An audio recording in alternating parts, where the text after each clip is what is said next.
Hello and welcome to another episode of Speculative Speculations. I'm Varsha. I'm Jared. I'm Steve. I'm Chris. And I'm Dan. And this is a series where we talk about speculative stories in all their forms. Today we're going to be starting the discussion for Parable of the Sower by Octavia E Butler, which I'm very excited for. I've read one book by the author and this was another one that I was looking forward to for a long time.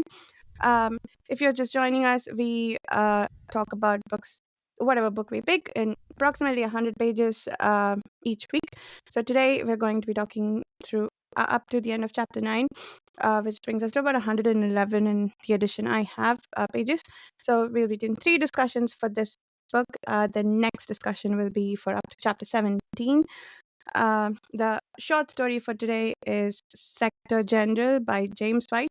And the short stories we read are from the big book of science fiction. We are working our way down just the index. And so the short story for next week will be The Visitors by Arkady and Boris Strugatsky. I lost the chat, Chris. All that work you put in and I lost the chat. Perfect. But yes, so what did everybody think? High-level thoughts on Parable of the Sower? Book good. Oh, Yes, it's great. I like. Great. Did you guys expect it to be, well, I don't know quite how far into this it's headed, but about it being sort of the Earth society becoming a spacefaring society. I didn't think space would have anything to do with the story, if I'm being honest. But in retrospect, why not? So did you guys see that coming or know about this going into the story? I mean, it doesn't have much to do with space until now. It's just mentioned, right?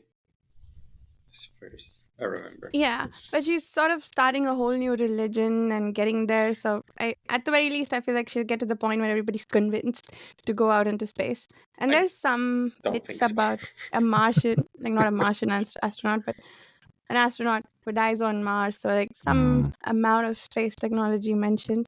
Yeah, but it's like, if you write a book about 2024 and there's and I think I'm the protagonist and I think about, I read the news about a rover on Mars. It doesn't make the book about space, really. It's maybe I think about it, but I'm probably not going to space, I think. No, that's true. Well, not that bit.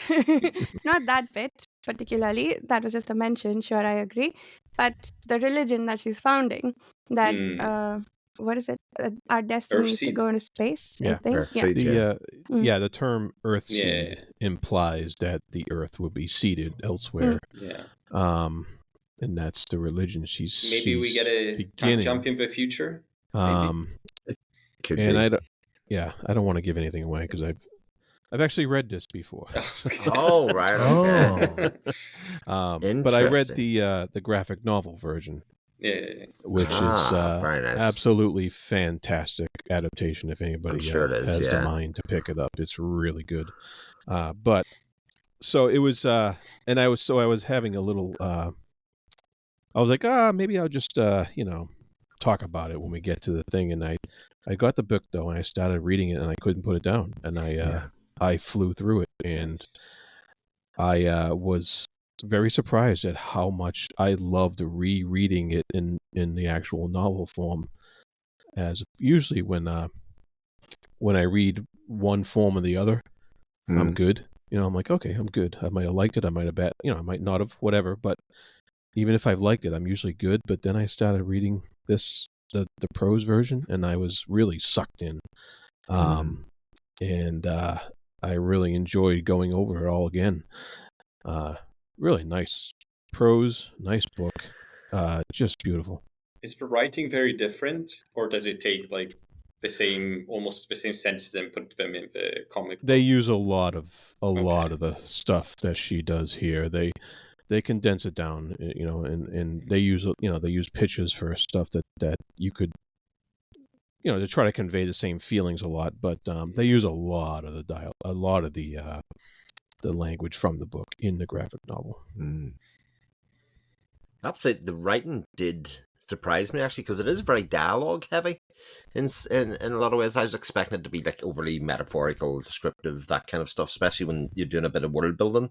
But it somehow doesn't need it, because you get a really good sense of the world, and it is almost like character based for these first 9 chapters. It's very much telling us about the people and about their experiences of the people through their actions and their words, rather than necessarily, laying it out in terms of descriptive.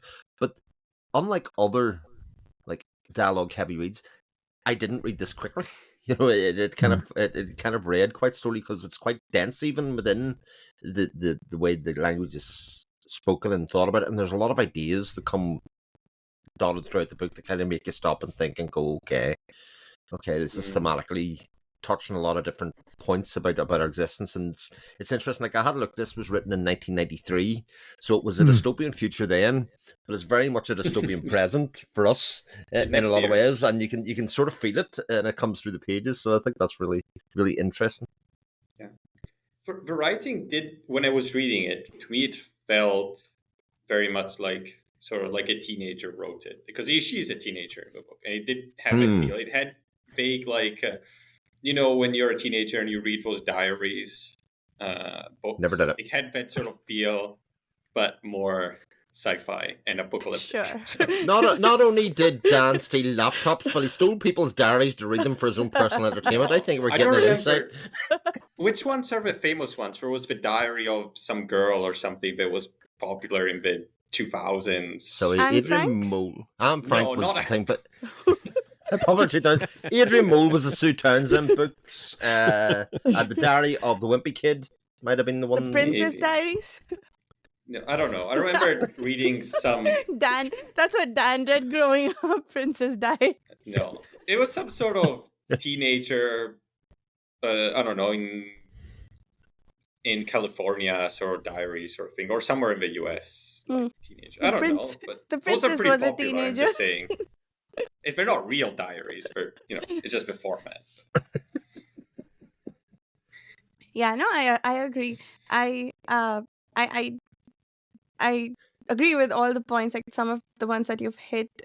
Jared, I kept wanting to go back to the book. Like, I really loved it, and this is one of those that sort of stays with me as, like, between reading sessions, that I want to go back to it. And that became more prominent, I think, towards the end, as she talked more about the religion and the space seeding and whatnot. But it was a book that I kept looking forward to going back to.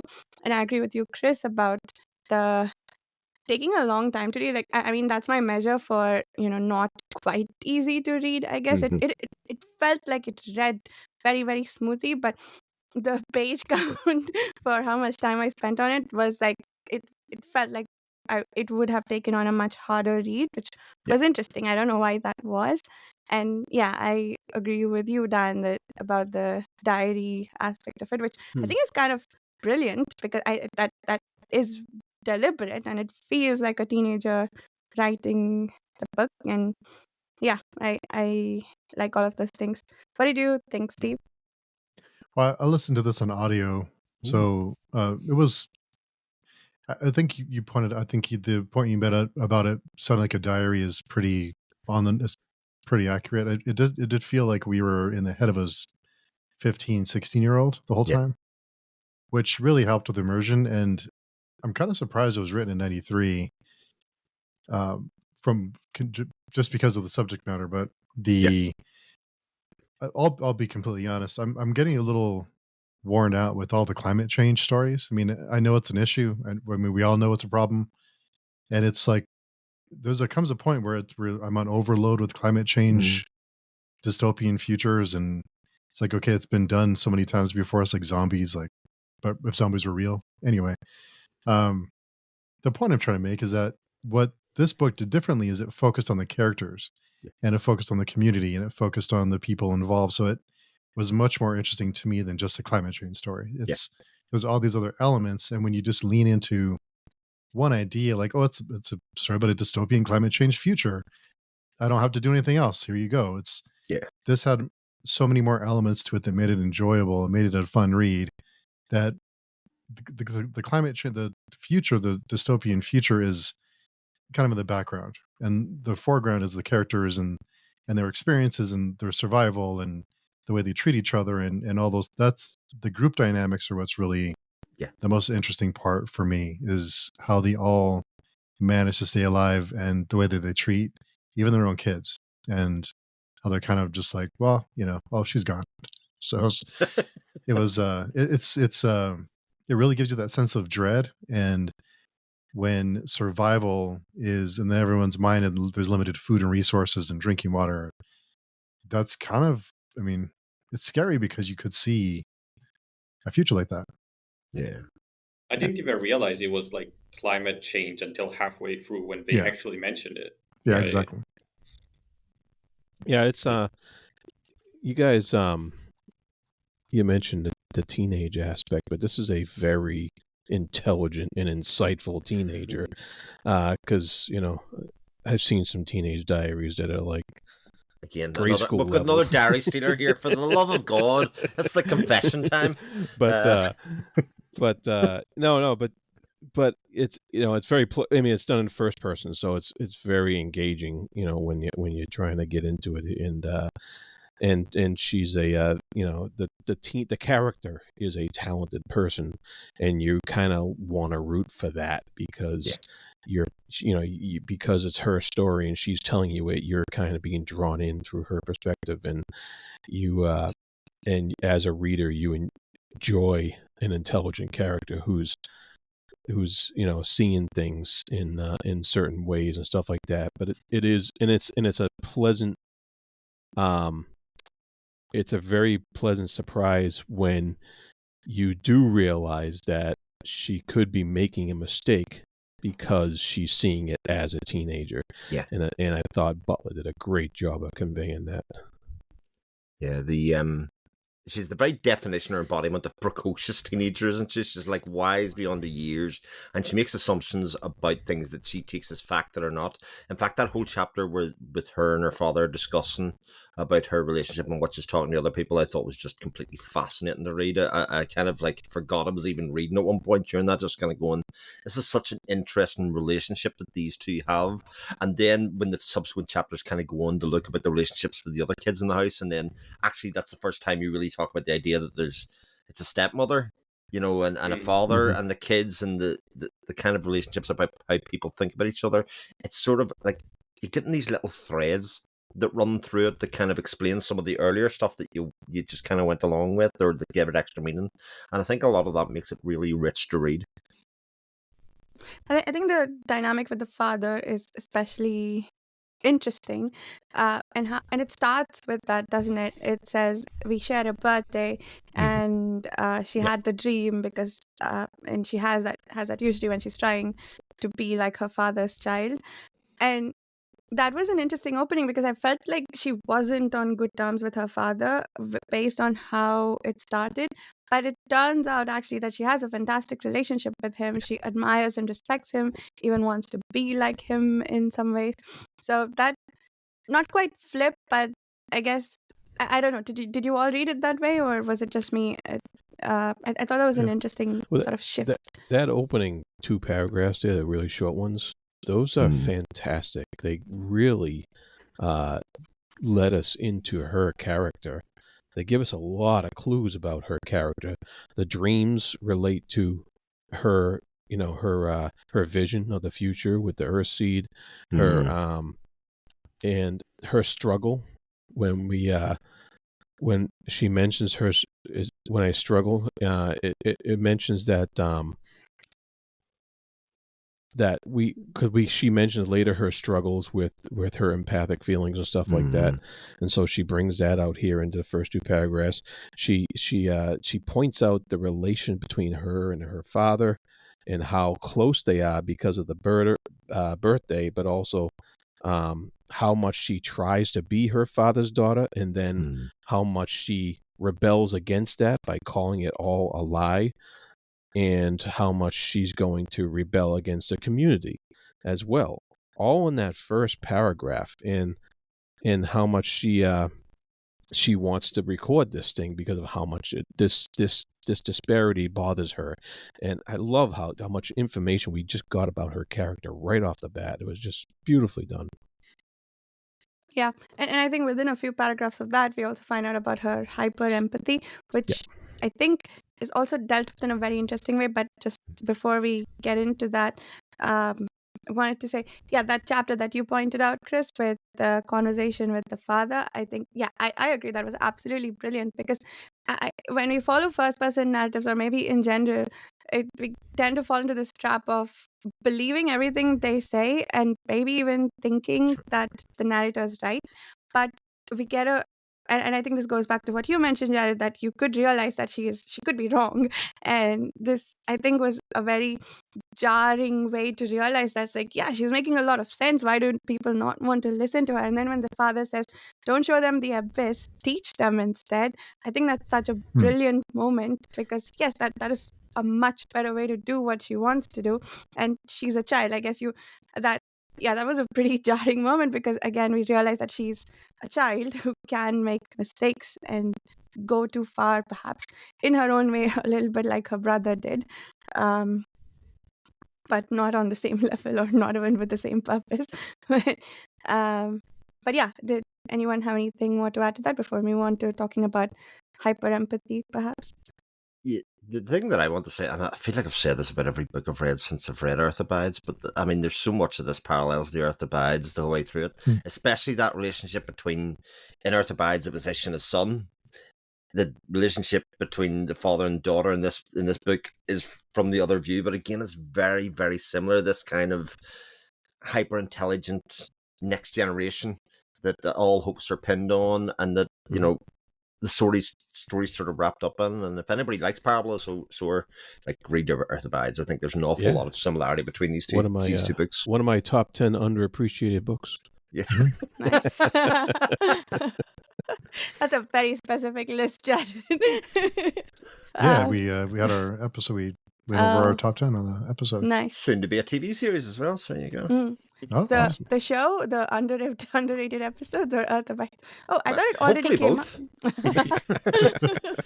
Well, our episode is live on all the major podcasting platforms.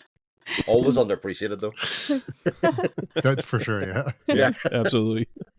It did remind me of Earth Abides too. I was thinking of that, and it felt like a nice, very interesting mishmash of Earth Abides and The Road, a little bit, because of the dog-eat-dog world.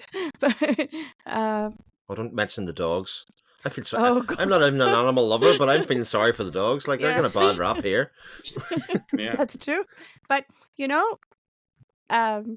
growing up in India, where there are a lot of stray dogs that come after you, like, my husband lost a phone because he was cornered by a bunch of dogs, and the only way he could think of getting out of there was throwing his phone at them and making them go away, and he did escape. So anyway, and there was a dog that threatened my father-in-law.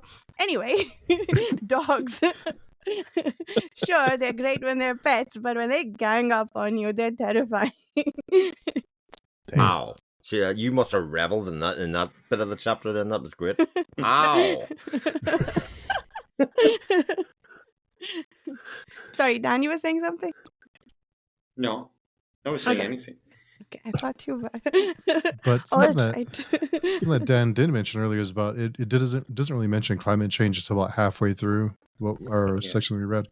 And I like that it putting things together and and it kind of just drop you in the middle of.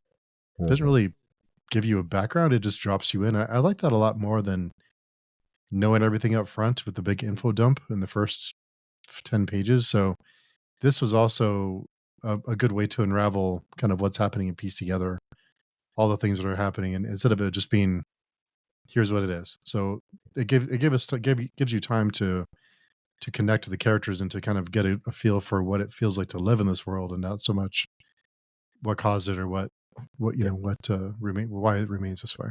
And it makes you like wonder when you're reading it, like what happened to make this society, like our society, degrade to that point, and it makes you want to read more. Right. Yeah, and on the subject of like not hammering in information right at the outset, I think the hyper empathy thing that I mentioned a couple of times before is a really nice example of that, because she mentions it once at the beginning that she's hyper empathetic, that she feels a lot of pain when others are in pain. But then after that, every time she mentions it, she doesn't even bring up the fact that she's hyper empathetic. Like, we just understand. Like, for instance, when her brother gets beaten up, or when he comes back home in that dreadful state, she's like, I wanted to puke. And you think, oh, it's because she can't stomach this violence? No, it turns out, like, and she briefly mentions that she's in pain because of the hyper empathy, which and she does that a couple of times like that, which I think is really interesting, and a very nice way to do that, because I feel like other books that I have read that might probably hammer home, like, repeat that information in a lot of ways without being quite so subtle about it, like remind you each time that I'm hyper empathetic, therefore, and so on. So I thought that was really well done, and there's a lot of elements like that she doesn't hammer in, that she mentions once and sort of reminds us in later places, but not quite in the hammer home or info dump manner. I wonder if it's going to come... Oh, sorry. Go ahead. I was wondering if this hyperempathy is going to come up later as a crucial plot point, because up until now it's not a crucial plot point. It's just like a secondary thing, which is... I would also be interested if it just stayed a secondary, like, character thing too, because it's not her most important thing right now. It's her thinking and her ideas, right?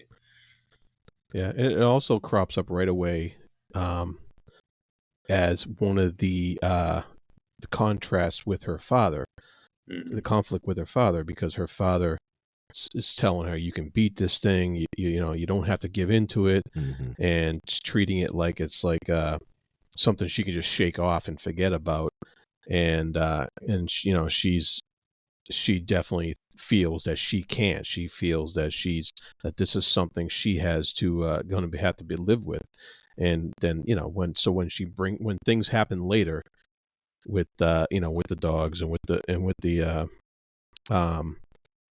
one of the area when she was going to throw up there and stuff like that, then you can think back to that and think back to the few times where her dad did come in and say, are you okay? You know, so you have, it's not this static relationship between them. It's a very well-rounded, I'm frustrated that you can't just shake off this stuff that I don't really believe in that much, but yet I'm worried at the same time that you're gonna be, whether you're gonna be all right and stuff like that. And that just feels so real as far as their relationship goes. I love how she pulled it off.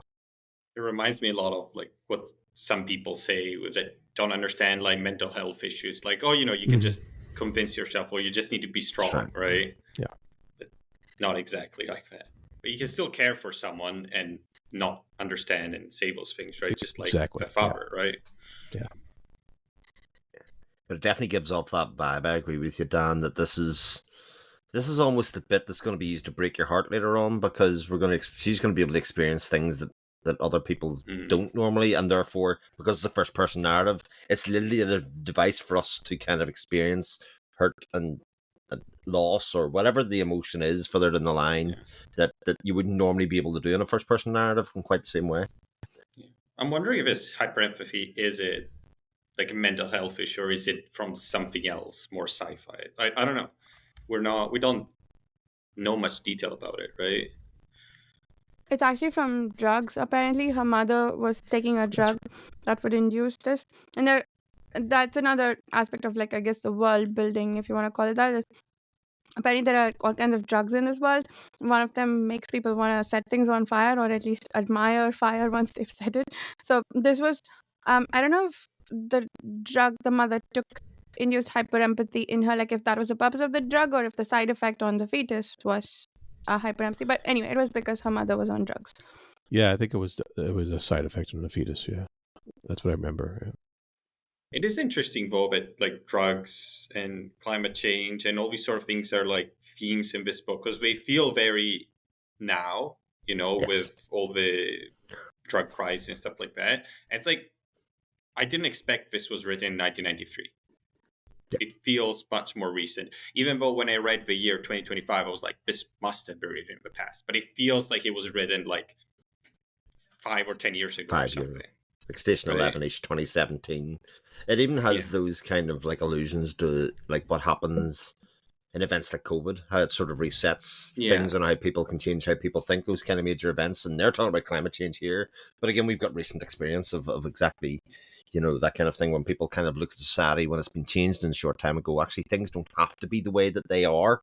We can actually do things quite differently. So again, it gives it another touch of relevance. And again, I don't think any of us will ever read a story again and not attribute something to COVID that period of our lives at some stage because it did change an awful lot of our perspectives about things. And but that's why it seems so like real, this book, to me, because he's got so many aspects of real life. Like people go to work, people, money and the communities, stuff like so many things that I can see right now in real life. But then it's like there's like people dying in the street and there's like society collapse, but like half of the things are still going on. Like when you read this book, you think, how can these people live this life while everything is falling apart around them? But I can kind of see it, because that's probably what would happen, right? It wouldn't just society completely disappear. You would have something like this, which makes it all the more horrific, right? And the top concern is still to protect the day to day and keep what alive, like keep that going. And that's what these people are doing with their gates and the locks, and that the father can't move because he likes keeping his job. He doesn't want to go up where the food is more abundant, apparently. So that's, I guess, it's not a unique observation to this book, but I like the way that that's been done. It feels somewhat like a, I don't know, post-apocalyptic. Like you said a comparison with The Road. It does feel a bit like that.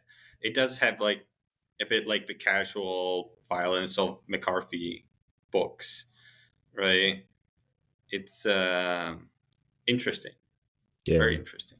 Yeah, and even the mention of President-elect Donner has echoes of what we're feeling today. It's like because it's like you got some people in here thinking he's gonna fix everything, and some people who like her father, who says it's just bread and circuses, and and she has that hopeful optimism of a teenager with thinking space could be our future, and she writes this down, and the father is he's like, no, that's not true. It's not going to happen that way, and he puts a more realistic view on pragmatic view, I guess, on the future, and so that once again points out the father-daughter relationship there between them that she mentions, like right in that first paragraph, right again, and that theme just keeps coming up and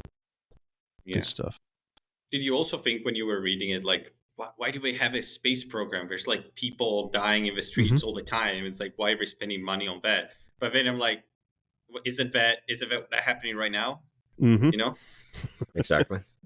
So SpaceX program, all of those things. There's vehicles for people to do. Inequality and also it's very. I really like how it treats the relationships different, because again, it would be easy to paint the father as the preacher, all-knowing, good father, perfect, does everything right.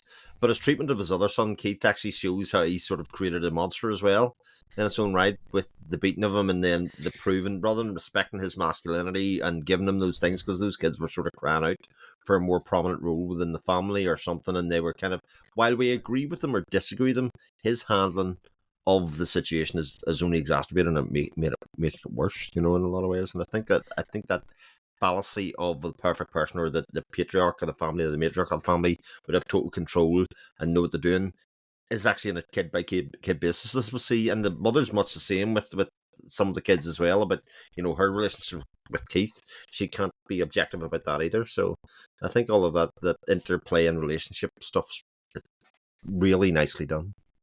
Why did the brother go out the first time. I didn't understand that. Yeah, I didn't get that either.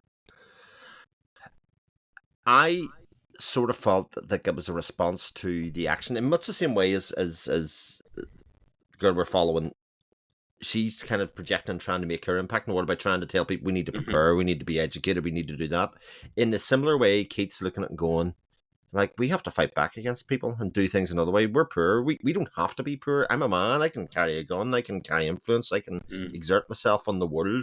And therefore, we don't have to sit hiding, cowering in our houses. We can do stuff. That's what I certainly read out of it. And the fact that Keith sees himself as the man of the family now. He's the one providing. He's the one bringing more money than any of them would have seen in a month. In a couple of days, basically saying, "Look, I'll look out for you. That fellow there's useless." The father, and he's sort of taken on that role, or he thinks he's taken on that role.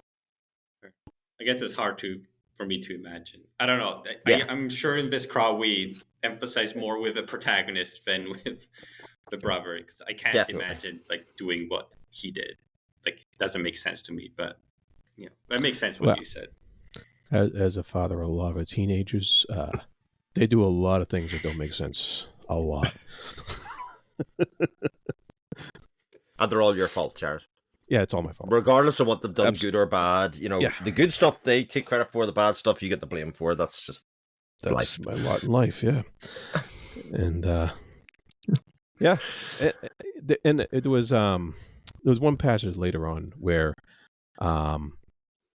she makes a very good observation when she's speaking to who was she speaking to? I think it was her friend Joanne. Yeah. And she says our adults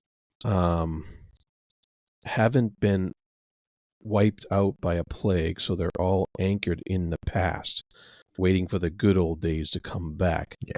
But things have changed a lot, and maybe they'll change more, and they'll always be changing. And this is part of her, beginnings of her Earthseed religion, that things are constant change.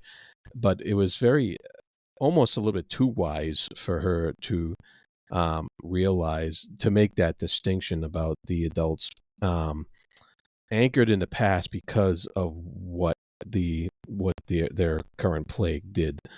And I thought that was just very profound there when she pointed that out, and I was like, would she be old enough to do that? But like we said, she's a very smart girl. And there's not a lot of resentment in that. It's more acceptance, which is interesting. Yeah. So, yeah. Like, she doesn't resent her father. Like, she disagrees with some of his religious stuff, right? But he still respects him. Absolutely, yeah.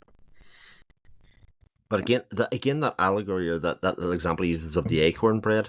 Again, I thought that was really smart as well. Like, one of your favorite treats is acorn bread. Nobody else would eat it around here, because they don't see the value, or they don't see the societal perception says that you don't eat that. That's not a foodstuff, therefore nobody would go near it. Whereas, it's a treat for you and stuff. And again, those kind of small examples, you don't have to beat people over the head with stuff like that to kind of show, okay, that's what's in these books. Without, here's a chapter and excerpt from it. That's very nicely done. Yeah. And that goes back to the teach, don't scare aspect of it, right? Yeah, that was really cool. What did you all think of the new religion and I guess the precepts of the religion? I think there were two very interesting things about it: the religion itself that she's founding and the basis of that faith. And I think what we're seeing here in these pages is sort of the genesis of a new faith or system of belief, right? Because she's writing down all these poems and thoughts as they come to her, and it's almost like a parallel tale of, say, something like the Bible or some other religious text being written, which is a very interesting imagination, I think, that's happening here. Yeah, and it's not a stretch for her, I think, being the daughter of a preacher. You would have access to all the parables of the Bible in the Christian faith, and so she's using that word parable, and she's using that format to make her own parables of the for the vision of the future that she sees. And I really love that. That's another contrast between her and her father, and I really love that because there was even one section where her father and her stepmother Corey got into an argument about their religion, and Corey was whispering, "Thou shalt not kill," but the father was arguing for defense against these thieves and stuff like that, and he hand cherry picked a verse from the Bible to quote, saying you're going to fight for your brethren, you're going to fight for your daughters and your wives and what have you, and our protagonist Lauren says, "Wow, that's interesting that Dad had that ready." And they must have had this argument before, And so you're starting to see that she's starting to see stuff that she might not have known before, which is a great revelation for her character because it takes away a little bit of the fog of the ignorance of being a child in a home where you don't know everything, and it's just that all tied together beautifully with the religion and how she's trying to form her religion, and you see the makings, you see all the stuff that's going to go into it, and it's just really well done. But her religion is not really a religion. It's like a naturalist philosophy, right? Yeah. God is just a concept. It's not like really a God, right? Well, it's still a religion, but it as you'll see as we go on, it develops more. Okay. Yeah, I think it's interesting that religion's where we're heading, because before that she tried to reason. She talked to her friend Joanne about what to do and was rebuffed for it, was actually chastised for it. It was not accepted. And I sort of feel that what the story's saying to us is, if that comes in the form of a religion or in faith or beliefs, then people can tie themselves to it and kind of hold on to it, and kind of she can get some traction with it. And that kind of idea that you're teaching people faith, you're teaching, she's nearly being an evangelist for what she believes and what she thinks.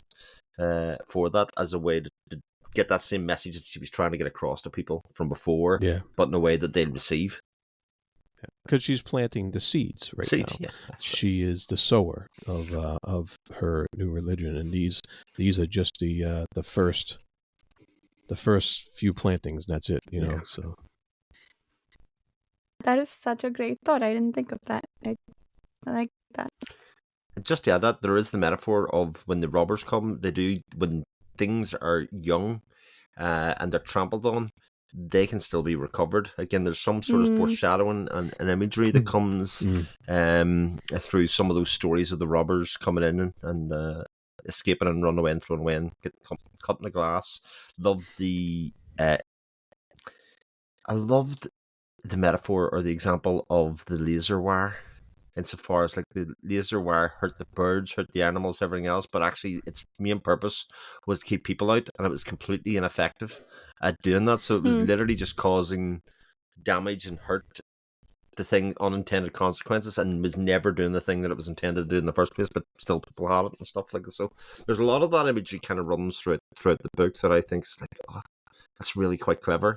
And again, doesn't beat you over the head with it, just kind of a couple of sentences. There you go, I'll just sprinkle that on. Yeah, it's very subtle. Yeah, very much. So what do you... Sorry, go ahead, Steve. Oh, no, I was, just really quickly, I was going to say, another reason I thought it was written more recently is because the political discourse, like they say, Donner is... People say he'll set us back 100 years. And so I thought, this sounds familiar. Like, both sides say that kind of stuff. So it's like, it sounds like a lot of the discourse we hear now, especially coming out of election season. But that's why I thought it was written recently, or at least the last 5 to 10 years. So it's interesting. Probably saying the same thing in the 90s, though, maybe. Yeah, they were. They were saying the same thing, similar stuff when Reagan came to power and stuff like that. Reagan, Nixon, even going back as far as that. Like there was a similar sort of rhetoric. Yep. That thing you like to say, Chris, that science fiction is actually about its time. It's also interesting that, like, okay, so this is theoretically about 1993, like discussing the problems in 93. So in some sense, recognizing those problems, a lot of times when books do that, it's like, oh, they imagined so much and looked so far forward. But sometimes it's just sort of a depressing, this has been going on for a long time and nobody's done anything about it.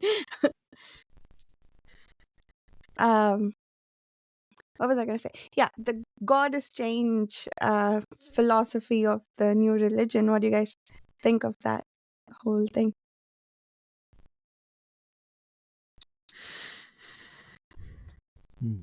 It's a thing. It's great. It's a thing. Yeah. It's what was interesting about that was when she actually came up with the name of her religion, Earthseed. That's the books of the living. That's what she's titling it. And she gave a little speech about that here, that giving something a name, discovering its name, helps you begin to understand it.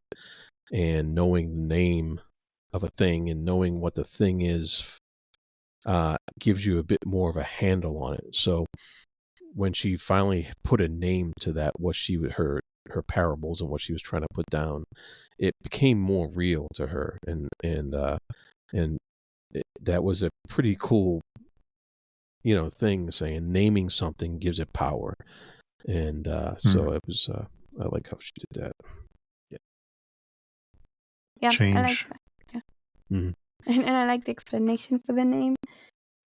I don't know if I necessarily agree with the whole goddess change aspect of it. Like, I don't have an opinion on it, but I like, given that she believes this, how it's built up and all the various ways in which she's written that down in her notes. My favorite one is, I think, the epigraph of chapter 9, was it? No, chapter 8, I think. To get along with God, consider the consequences of your behavior, which, okay, that makes sense, like just in the regular religious ways, right? But also in the context of what she thinks God is, and that people are maybe getting closer to God with the changes that they are causing in the world. I think if you think about how you're changing the world, I think that's what she means here, possibly by consequences of your behavior. So I really like that double meaning there, or what I'm reading as double meaning there. So yeah, it's really cool, the little epigraphs ahead of every chapter. Interesting. Okay, the brother, should we talk about him? I think we did a little bit. Bad dude. Yeah. I want to talk about how I need to leave now. Okay. Enjoy. Very short. See you next week. Very interesting book, so looking forward to discussing it next week too. Bye, guys. Cool. Dan's going outside the compound. See you, Dan. I've run. Keith, back to Keith. He is the the prototypical rebellious teenager in this case. He thinks that his father's not doing enough. Yeah. Never heard that one before. He thinks that that he can do better, and he wants to. He's very frustrated because he's not, quote, old enough to do some of the things he wants, and and his mother kind of coddled him, and so it led to some rebellion, and it led to some consequences. And I thought those consequences were very well played out in the story. And he kind of gets his revenge a little bit by what he learned from those consequences. What isn't what we would hope he would have learned. He learned something different, and he's now going on a path that's a little above his age level at this point, and I'm kind of scared about what is going to happen in the future. Yeah, there was something ominous and foreshadowy. Well, not foreshadowy, but because the first person narration is in, I guess maybe in retrospect, when she says, when they give him the gun to make up for the BB gun. I don't know what sort of weapon that is, but she makes a note about, I guess I'm paraphrasing, but something to the effect that her parents were stupid in doing that. And so we knew that bad things were about to happen, and how quickly they did when he just left. And the second time he left, the first time he left, we were all terrified for him. The second time he left voluntarily, I still was scared. And then the third time, like his father's like, I'm not gonna go look for him, and I was like, I'm not interested in this anymore. Like, he'll be fine. He's probably okay. and the third time he went out without a gun. So yeah. So do you again? That's interesting to say that, because I don't think that's what the father's thinking at all. I think actually the father went out looking at him because that's his duty as a father. The first time, that's what he's fearful. But actually, the second or third time, it's a bit because of what happened. I think he actually realizes that he's the one more at danger out there than his son, and his son has made his own choices in his own ways, and actually, there's nothing that he can do to protect him at that stage. It's almost like he has to shut himself off emotionally from it, because in his view, this is only going to end one way, and it's going to end very badly. Because this kind of short-term game of I'm lots of money and I'm doing thing, everybody sort of feels like you can't be doing it right, you can't be doing it honestly or otherwise, so people will take issue with the fact that you've got lots of money and others don't. So I think it's almost an emotional shield that he's putting himself up to say, look, I can't engage with this anymore, I can't save him. He is doing his own thing now, but we'll see what happens with that. Like, that's a very interesting point. I think that also goes back to maybe the sort of unreliability of the fact that we have a 15-year-old narrator. That's right? True.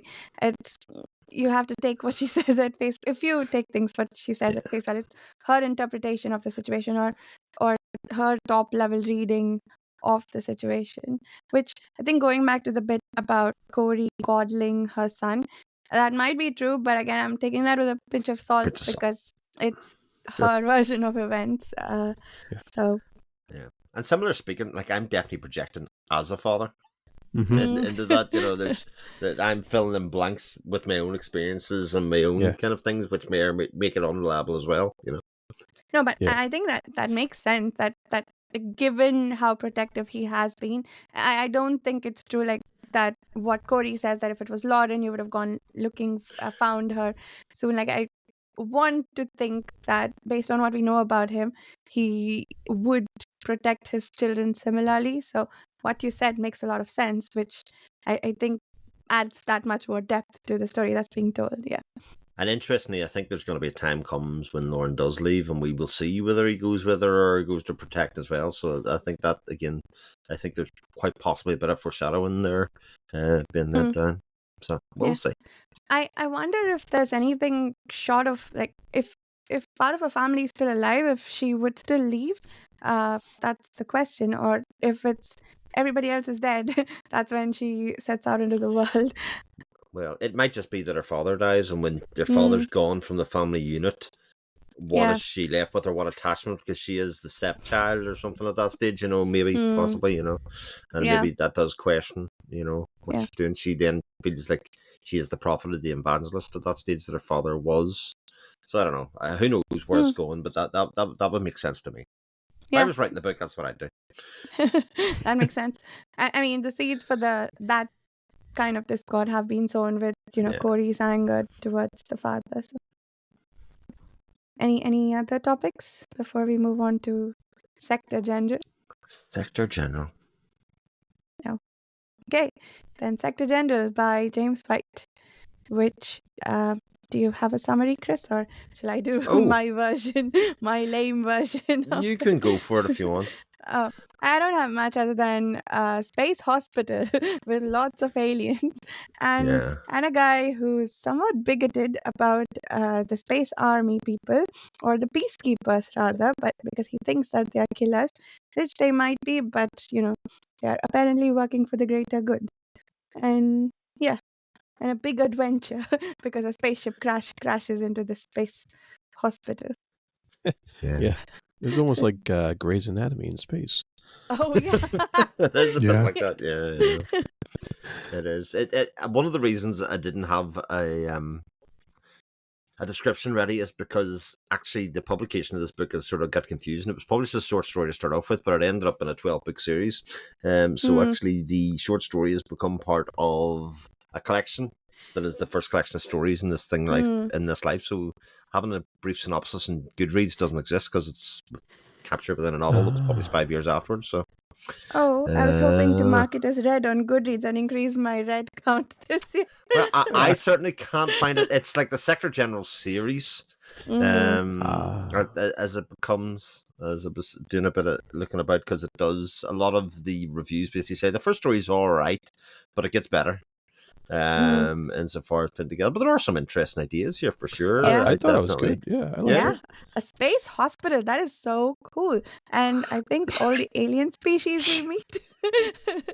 Your version of cool and my version of cool are on slightly different levels, of course, but I'm glad it was cool for you. No, I mean as an idea, like so every time a book that I've read has a lot of alien species, it's because like in Becky Chambers' book, they're all traveling together in one ship, or they go hopping from planet to planet and they meet a lot of different aliens. But this is different. This is such a great way to invent so many different biologies for aliens. Like the I guess implications of that, and I guess the base idea, because I've not seen this before. In fact, hospitals in general tend to not feature as a major subject in any sci-fi or fantasy That's story true. Yeah. I've read. So other than somebody yelling out medic, Yeah. So just like to use that as a setting and for what can be done with the setting, I think is really cool. And I think in addition, this story was interesting. Although I could have done without some of the action towards the end, but could have done with about half the page length, definitely. Yeah.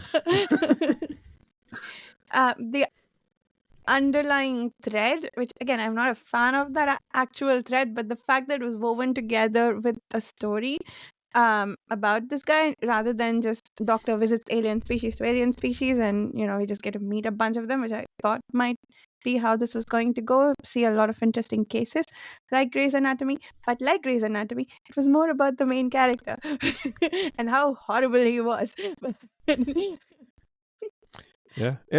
was also about his own moral dilemma. His own moral dilemma brought on by his own biases as well. And so I thought it was pretty cool. I read it today, and I it was long, but I enjoyed it, and I like how he viewed these the peacekeepers. You said they're called monitors, and I like how he was constantly shocked by his interactions with them, and he's like, wait a minute, the chief psychologist is a monitor? Wait a minute, that can't be right.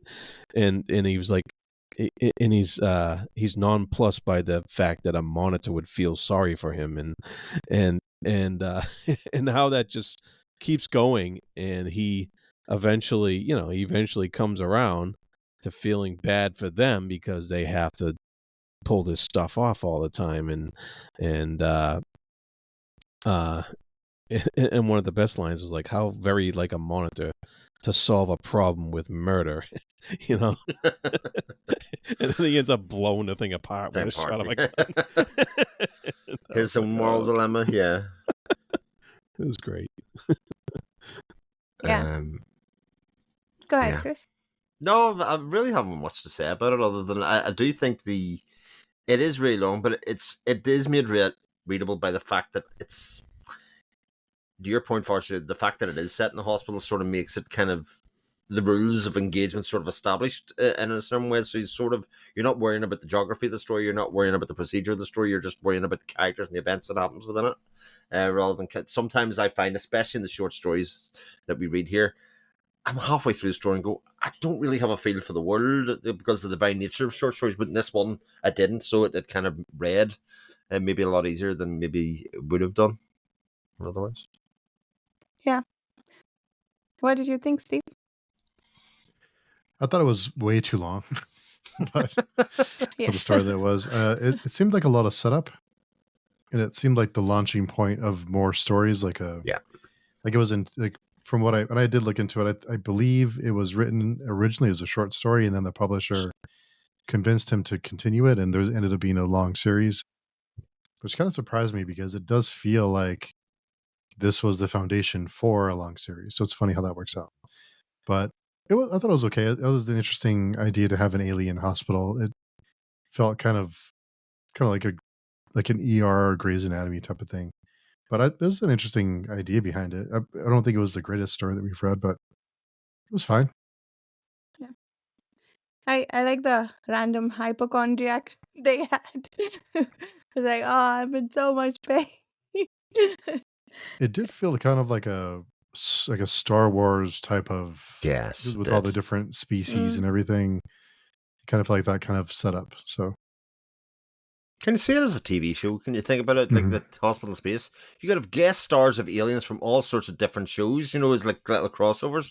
So if you had like a xenomorph from the alien come in, and being treated with acid coming out of its thing, there's lots of fun could be had. It'd have to be a parody of some sort, but yeah.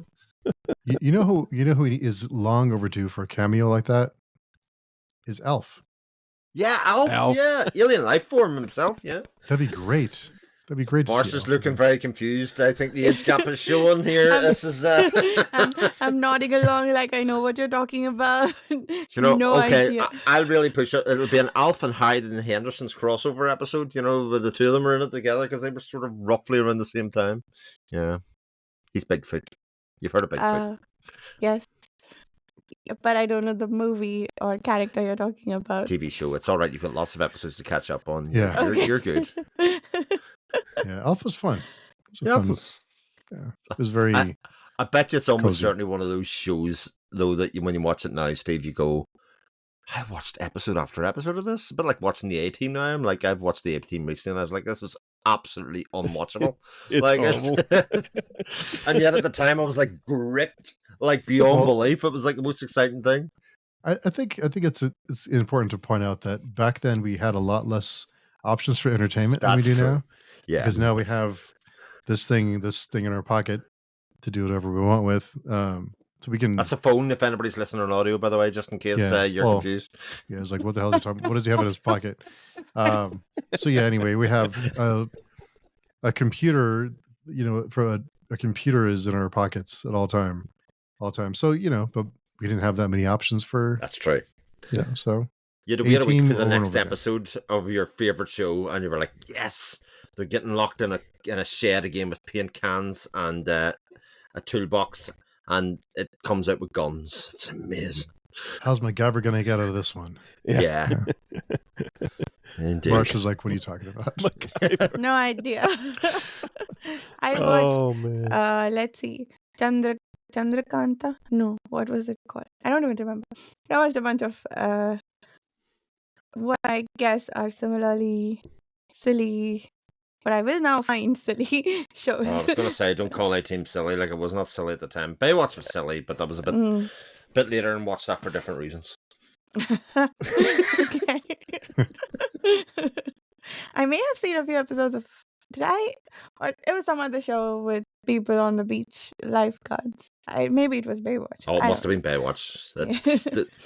There only ever was one, as far as I can think of. Like, there was different versions of Baywatch, like the Baywatch Nights and all of that kind of stuff. So. Okay. Amazing. What a time to be! But all these wild sitcoms that. Yeah, that's a whole other conversation. But anyway, bring Alf in. That'd be great to see him. Alf, yes, on a space hospital. Indeed, yes. Yeah. Anything else about Sector General before we wrap up for the evening? Okay, then we will see everybody next week. Well, what are we reading next week? Oh, sorry. Yeah. You're about to say, sorry. No worries, Steve. With up to chapter 17 of Parable of the Sower and that short story, The Visitors, by Arkady and Boris Strugatsky, which I'm very much looking forward to. And yeah, that's it. See everybody in a week. Thank you so much for listening. Bye.